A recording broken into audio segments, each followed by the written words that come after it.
I'm on the outside.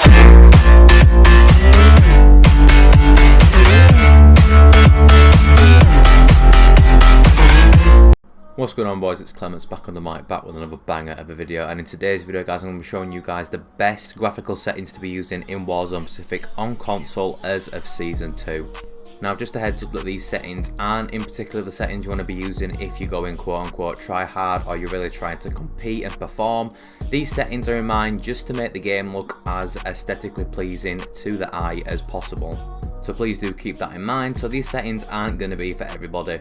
And as we know, on console we're very limited to what we can tweak and change in terms of graphics, unfortunately, compared to PC at least.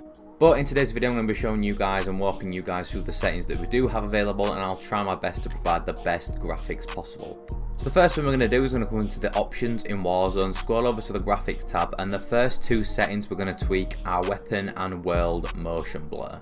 And we're going to completely enable both of these settings. Now, like I said, these settings that I am showing you guys today aren't really the best for quote unquote tryhards or when you're trying to perform in game. They're just to try and make the game look nice. What I'm trying to say is, guys, these settings are ideal for the casual player that just wants their game to look prettier. Now, by enabling both of these settings, it may affect things like visibility if you're moving a lot, which, let's face it, you will be moving a lot because Warzone requires a lot of movement, but it just makes the game look pretty. So I recommend, if you are looking for the best graphics possible, definitely enable these two features, and they are on by default as well, so you might not even have to tweak these at all. Scrolling down to film grain, now what you want to do is you want to press the Y or the triangle button on console on your controller, and this will set the value to the default, which is 0.25. Now what this setting does is it adds a kind of grainy filter over the picture, which is used a lot in movies, so it creates a sort of cinematic feel. It will probably also make the game look a lot sharper. Now, you don't want to exceed the default value because too much visual noise will make it just look ugly. You don't want to go OTT on the sharpness settings, so just keep it as the default value of 0.25. Now, scrolling down to the brightness settings, you will notice that I've got HDR brightness, and that's because I'm running the game on a HDR display, but not everyone will have a HDR display, so it might just say brightness. So what you want to do is you want to set this to the default value of 50. And if you've got a HDR display like me, you just want to set it to the default value of 1.0000, and then come down to the calibration settings, and you want to basically calibrate the brightness settings to your display. Now, everyone's display is slightly different, so you want to calibrate it to yours uniquely. Now, you can use the calibration box as shown and displayed on screen to guide you through the calibration. The middle MW logo should be barely visible. The one on the left should not be visible at all, and the one on the furthest right should be completely visible.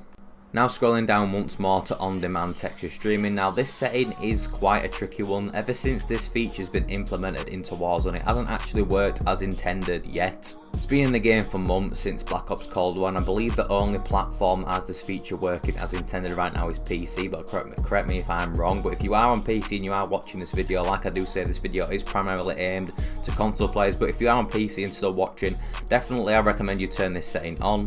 So we're streaming the best higher quality textures possible as we play, and if you're on console, actually I suggest you keep this enabled for now because it is responsible for a lot of performance issues, but when it does eventually work as intended, definitely recommend and suggest you enable this feature on high quality setting.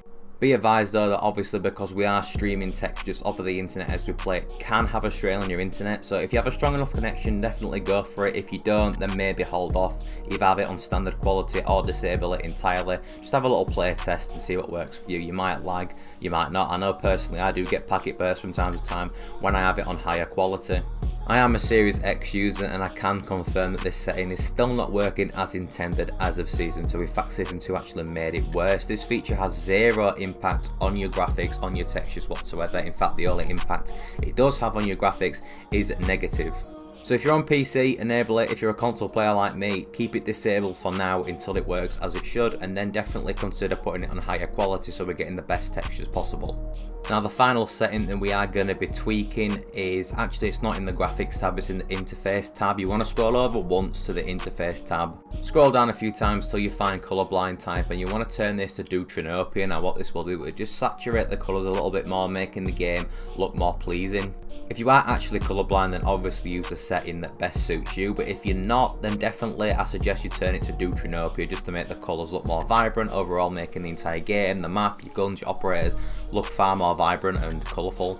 Now if you do decide to enable a colourblind setting, you definitely want to scroll down once more to colourblind target, and you can either set this to two things. You can set it to world or both. If you set it to world, the colourblind setting that you have enabled will only affect the map and operators in game and weapons and stuff like that, so it'll affect Caldera and Rebirth and the guns that you're holding and stuff like that.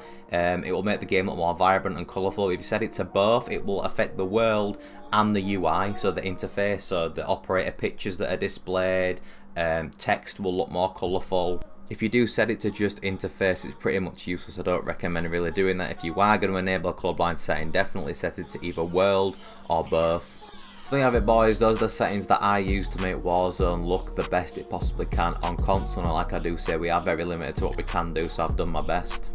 I'm on an Xbox Series X, and I will say that I do think that a next gen update is long overdue, but I don't think it's going to happen, unfortunately.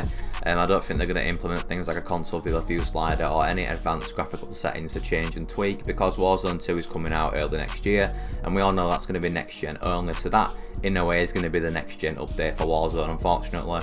But nonetheless, there you go, guys. If I did help you out, consider helping me out by subscribing to the channel if you are new. I've been Clements, you've been absolutely awesome. I'll see you guys in the next one. Peace out and take care.